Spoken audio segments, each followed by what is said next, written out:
Barry, we always love talking about tech. We love talking about Hmm. innovating kind of new additions, new features.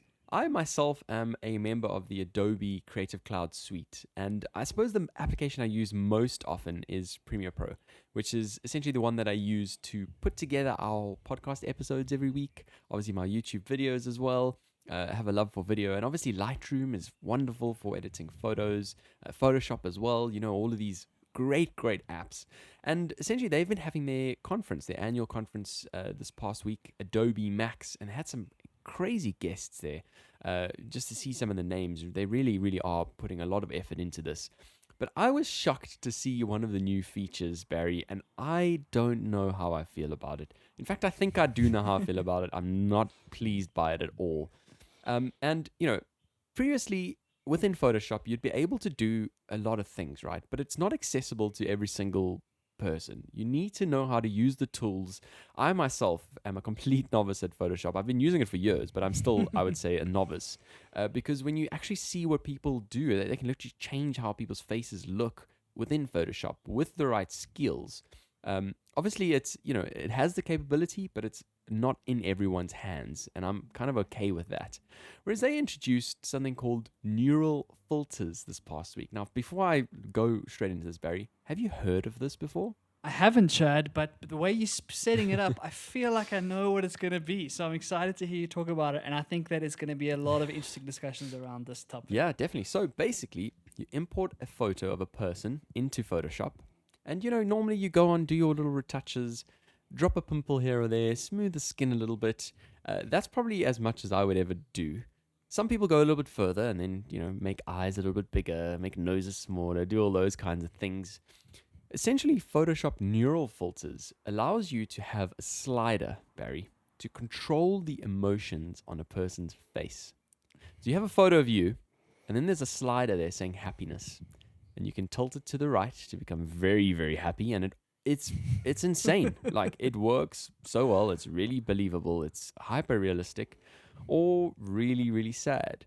You can go then into extra emotions. You can change the thickness of your hair. You can make yourself older or younger. And for me, for something like Photoshop, which for me is a professional tool, I just don't see them having these kinds of filters or features within that product. Maybe I'm just a little bit behind on the thinking on this. But yeah, I don't know how I feel about this. It's such a fascinating discussion because this is where AI is it can go wrong sometimes, is when it Yeah. comes up with these sorts of features like you say, and it gets a little bit shaky as to, is this what we should be pushing for? Is this the kind of thing we should be worrying about? Of course, like it's really cool technology, and the fact that it works really well, and it kind of really can really show you how valuable this technology can be in certain use cases. Maybe there are some reasons for Yeah. it, but like you say, it is a little bit tricky to understand where is this trying to go, and what is this going to actually lead to going forward. I think so many of these, I've seen a lot of these algorithms that are able to generate new faces of people who don't exist Mm, but look incredibly new. There's a great website called thispersondoesnotexist.com, and you click refresh, okay. and it creates a brand new person that looks like it's photorealistic. It looks exactly like a person, but that person is just made up. It doesn't exist. And it's kind of creepy Wow. to like click refresh a couple times and look at these people, and you're like, no, but that's a real person. And it's like, no, it's not. Wow. It's just an algorithm creating that. And these emotions thing is the same sort of thing. When we talk about deep fakes, when we talk about some of the Yep. problems that comes with synthetic media going forward, it's really going to cause a lot of ethical dilemmas. What if you're able to take a political speech and change the way it feels or change the emotions on it because you've used a tool Yeah. like this, right? Or take an image that was raw and that was kind of unprocessed and unfiltered and make it into something completely different. It brings up a whole range of ethical dilemmas, and like you, Chad, I don't know how I feel about it. Yeah, exactly. And I guess it's now that we're seeing these things rolled out in consumer level products. Yeah. This is a widely used tool within the industry. And I suppose everyone, even on your iPad, you can download a free version of Photoshop. I don't know if it's going to have that feature enabled. But just to kind of talk to the level of as I said, consumer level products. I mean, we've seen these apps on smartphones for a couple of years for some people who like to retouch their faces before posting onto social media. And even within some of the features on those apps, I'm like, whoa, okay. But it's just parked off. It's like another segment of the market that, some people who want to make themselves look a different way will go and do that. Yeah. But for me, when you see it rolled up in something like Adobe Photoshop, I don't know, it's that next level of scale that I didn't expect coming so quickly.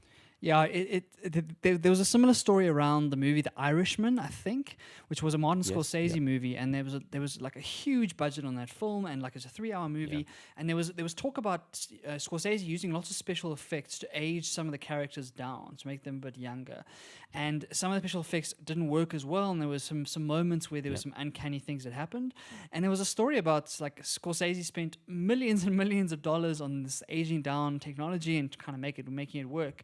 And about a year later, there was some random guy on YouTube who went and took some of those scenes and ran it on like a very openly available model and got the same sort of results for a fraction of the cost and a fraction of the effort.